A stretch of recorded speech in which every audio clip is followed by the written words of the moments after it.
एलिसको कथा अध्याय 1 रहस्यमय सेतो हरायो। नमस्कार साना साथीहरू, आज हामी जाँदैछौँ एउटा यस्तो संसारमा जहाँ खरायोले घडी बोक्छ, जहाँ एउटा सानो बोतल पिएपछि मानिस सानो हुन सक्छ र जहाँ एउटा सानो ढोकाको पछाडि एउटा अद्भुत बगैँचा लुकेको छ। तर त्यो बगैँचासम्म पुग्न एलिसले कस्ता कस्ता अचम्मका कुरा सामना गर्नु पर्ला। लौ त कथा सुरु गरौँ। नदीको किनारमा एलिस। एक दिनको कुरा हो। नदीको किनारमा हल्का हल्का हावा चलिरहेको थियो। चराहरू चिरबिर चिरबिर गरिरहेका थिए। नदीको पानी छलछल छलछल बगिरहेको थियो। त्यही घाँसमाथि एउटी सानी केटी बसेकी थिई। उसको नाम थियो एलिस। एलिसकी दिदी एउटा किताब पढिरहेकी थिइन्। एलिसले पनि किताबतिर हेरी, एउटा पाना, अर्को पाना, फेरि अर्को पाना, तर तस्बिर नै थिएन। एलिसले नाक खुम्च्याउँदै भने, उफ, तस्बिर र रमाइलो कुराकानी नै नभएको किताब पनि किताब हुन्छ र? एलिसलाई साह्रै बोर लागिरहेको थियो। गर्मी थियो। उसलाई निन्द्रा पनि लागिरहेको थियो। उसले घाँसको एउटा सानो डाँठ हातमा लिएर सोच्न थाली, फुल टिपेर माला बनाउन ठिक होला कि यहीँ बसेर निदाउनु। त्यत्तिकैमा धप धप धप घाँसमा कसैको दौडिएको आवाज आयो। एलिसले तुरुन्तै आँखा खोलिन्। त्यो आवाज के हो? उसले अगाडि हेरी, एउटा खरायो दौडिरहेको थियो। एलिसले सोची, खरायो त हो नि, यसमा के अचम्म? तर अचानक खरायो करायो, अहो अहो, म त ढिलो हुँदैछु। एलिसको मुख खुलाको खुल्लै रह्यो। एलिसले सोचिन्, के खरायो बोल्यो? तर अचम्म यतिमै सकिएको थिएन। खरायोले आफ्नो कोटको खल्तीबाट एउटा घडी निकाल्यो र भन्यो, ओहो, अब त झन् ढिला भयो। ऊ घडी हेर्दै हतार हतार दौडिन थाल्यो। एलिसका आँखा ठुला भए। एलिसले सोच्यो, खरायोले पनि घडी बोक्न सक्छ र? साना साथीहरू, तपाईँले कहिल्यै घडी बोक्ने खरायो देख्नुभएको छ? सायद देख्नुभएको छैन होला। तर एलिसले त आफ्नै आँखाले देखिरहेकी थिए। उसको मनमा एउटा ठुलो उत्सुकता जाग्यो। यो खरायो कहाँ जाँदैछ, म पनि हेर्छु। र एलिस खरायोको पछि पछि दौडिन थाली। खरायोको रहस्यमय पल। खरायो झाडी छिचोल्दै दौडियो। एलिस पनि दौडी। खरायो एउटा ठुलो रुख नजिक पुग्यो। त्यही जमिनमा एउटा अनौठो पल थियो। खरायोले पछाडि फर्केर हेर्यो। एलिस नजिकै आइपुगेकी थिई। खरायो आत्तिँदै भन्यो, ओहो, अब समय छैन। र फुत्त खरायो पलभित्र पस्यो। एलिस पनि पलको मुखमा पुगिन्। उसले तल हेरिन् र भनिन्, ए बाबा, यो त कति गहिरो। एकछिन सोचिन्, फेरि तल हेरिन्, अनि भनिन्, जे भए पनि म हेरेरै छाड्छु। अप। एलिस पनि पलभित्र आम फाली। तल तल तल। एलिस तल खस्न थाली। आहा! तर अचम्म, ऊ निकै बिस्तारै खसिरहेकी थिई। ऊ तल हेर्थी, अँध्यारो, माथि हेर्थी, त्यहाँ पनि अँध्यारो। एलिसले सोचिन्, म कति तल झरिरहेकी छु होला। त्यत्तिकैमा उसले पलको भित्तामा केही देखी। अलमारी, किताब, तस्बिर, ससाना सामान।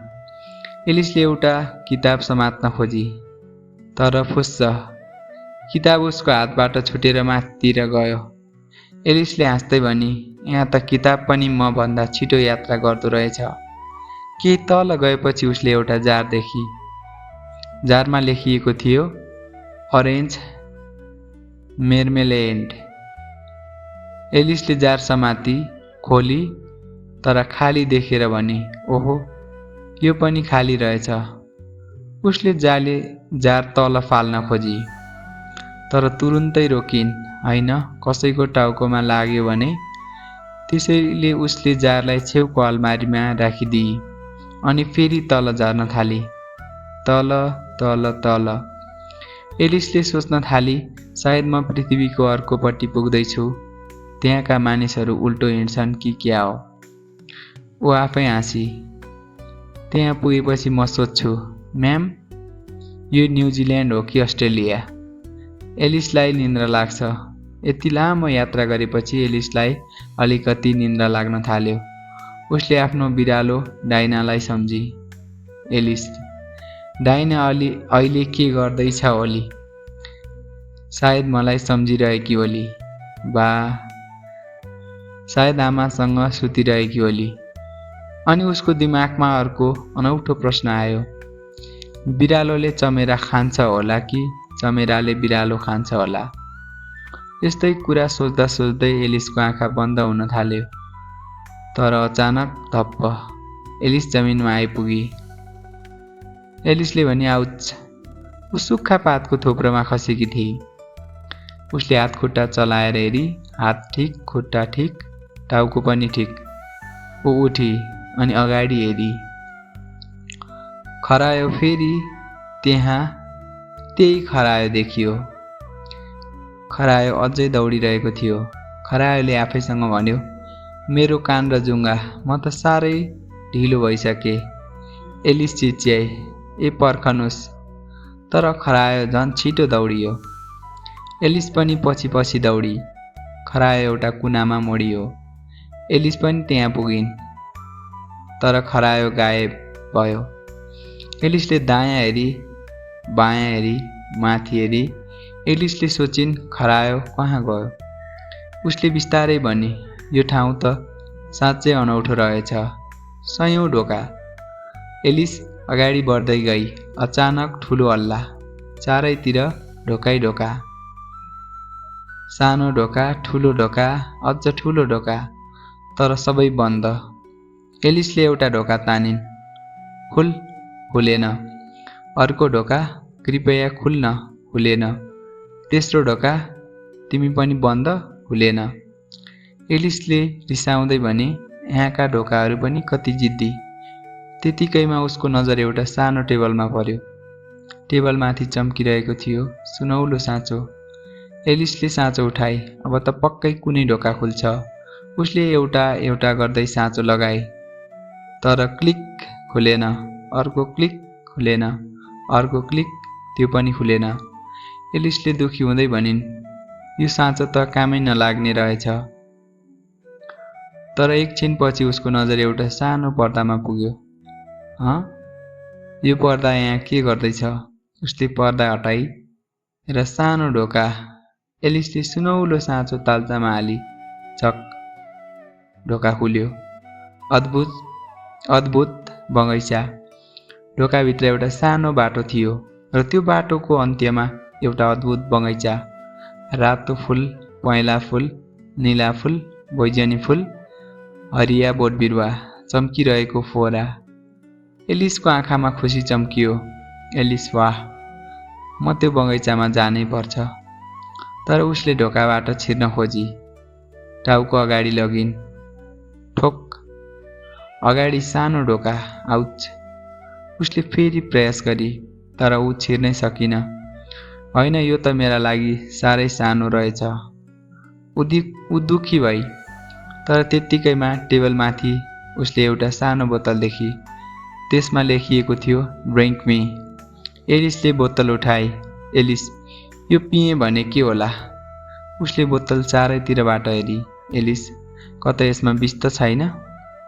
तर विष भनेर केही लेखिएको थिएन। उसले एक थोपा चाखी। स्वाद अचम्मको थियो। चेरी टाल्ट, कस्टर्ड, अनानास, टफी, बटर टोस्ट, सबै मिसिएको जस्तो। एलिसले भनिन्, यो त संसारकै अनौठो पेय रहेछ। उसले सबै पिई। अनि उसको शरीर सानो हुन थाल्यो। उसको हात सानो, खुट्टा सानो, कपडा ठुलो र बिस्तारै एलिस केवल 10 इन्च जति अल्की भई। वाह, अब त म ढोकाबाट छिर्न सक्छु। ऊ दौडिँदै ढोकातिर गई। तर अहो, सुनौलो साँचो त अझै टेबलमाथि थियो। एलिसले टेबलतिर हेरी। पहिलेको सानो टेबल अब विशाल पहाड जत्रो भयो। अब म साँचो कसरी लिने? उसले टेबल चढ्न खोजी। एक पटक, 2 पटक, 3 पटक, तर हरेक पटक खुस्छ ऊ तल खस्थे। अन्तत ऊ भुइँमा बसिन्। उसको आँखामा आँसु आयो। अब म के गरौँ? ऊ रुन थाली। तर केही बेरपछि उसले आँसु पुछी, बस रोएर केही हुँदैन। एलिस तिमी बलियो बन्नुपर्छ। त्यतिकैमा उसको नजर टेबल मुनि पर्यो। एउटा सानो बाकस। उसले बाकस खोली। भित्र एउटा सानो केक। त्यसमा लेखिएको थियो इट मी। एलिसले केक हेरी। एलिस, यो खाएँ भने के होला? यदि म ठुलो भएँ भने साँचो लिन सक्छु, यदि म सानो भएँ भने ढोकाबाट छिर्न सक्छु। उसले मुस्कुराउँदै भनी, जे भए पनि म त्यो बगैँचामा पुगेरै छाड्छु। उसले एउटा टुक्रा खाई, पर्खी, केही भएन। अर्को टुक्रा खाई, फेरि केही भएन। एलिसले अचम्म मान्दै भनी, होइन, किन केही भएन? उसले बाँकी केकतिर हेरी, अनि काँध उचाली। ल, अब जे हुन्छ हुन्छ। र पुरै केक खाइदिई। एलिसले आफ्नो हात हेरी, खुट्टा हेरी, टाउको छामी। एलिस, अब चाहिँ केही हुन्छ होला। तर केही पनि भएन। एलिसले आँखा ठुलो पार्दै भनी, होइन, यो वन्डरल्यान्ड हो कि केही नहुने ठाउँ हो। तर साना साथीहरू, एलिसलाई के थाहा, त्यो केकको असर अझै सुरु भएको थिएन, किनकि अब वन्डरल्यान्डमा सुरु हुँदै थियो एलिसको सबैभन्दा अनौठो र रोमाञ्चक यात्रा। अनि अब प्रश्न छ, एलिस फेरि ठुलो हुन्छ कि अझै सानी? त्यो सुन्दर बगैँचामा आखिर के छ? अनि त्यो रहस्यमय सेतो खरायो कहाँ गयो? यी सबै कुरा थाहा पाउन कथा सुन्दै रहनुहोला।